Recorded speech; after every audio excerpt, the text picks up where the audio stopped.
संघवाद व्यवस्था एक राजनीतिक संरचना है जिसमें प्रशासन की शक्ति को दो प्रमुख स्तरों, केंद्रीय और राज्य के बीच विभाजित किया जाता है।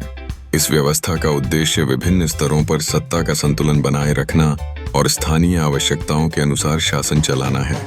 संघीय व्यवस्था के तहत केंद्र और राज्य सरकारें विशेष अधिकार और शक्तियां प्राप्त करती हैं, जो संविधान द्वारा निर्धारित होती हैं।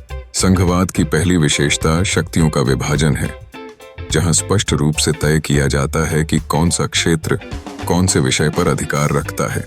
भारत में संविधान ने संघ सूची, राज्य सूची और समवर्ती सूची के माध्यम से इस विभाजन को स्पष्ट रूप से परिभाषित किया है। इस विभाजन का मुख्य उद्देश्य यह सुनिश्चित करना है कि एक स्तर का दखल दूसरे स्तर के कार्यों में न हो, जिससे दोनों स्तरों को अपनी अपनी जिम्मेदारियों के तहत स्वतंत्र रूप से काम करने का अवसर मिलता है।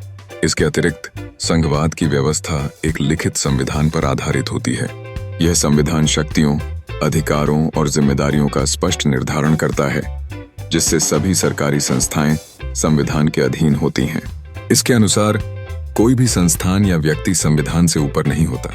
संविधान की सर्वोच्चता संघीय ढांचे का एक महत्वपूर्ण स्तंभ है, जो सभी स्तरों पर प्रशासन को नियंत्रित करता है।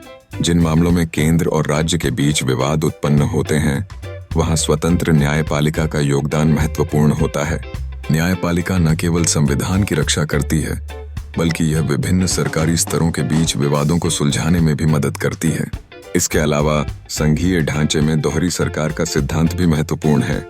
एक तरफ केंद्रीय सरकार पूरे देश का प्रबंधन करती है, जबकि दूसरी ओर राज्य सरकारें स्थानीय आवश्यकताओं को समझती हैं और उनके अनुसार निर्णय लेती हैं। भारत का संघवाद एक विशेष रूप से केंद्रित रूप में मौजूद है, जहां केंद्रीय सरकार को अधिक शक्तियों का अधिकार दिया गया है। उदाहरण के लिए, आपातकाल की स्थिति में राज्यों के अधिकार सीमित होते हैं। भारतीय संविधान में कहा गया है कि भारत एक संघ है, लेकिन व्यक्तिगत राज्यों को स्वतंत्रता देने का कोई अधिकार नहीं है। इस प्रकार संघवाद एक ऐसी व्यवस्था है जिसमें शक्तियों का विकेंद्रीकरण होता है और विभिन्न स्तरों की सरकारें मिलकर देश की दिशा तय करती हैं।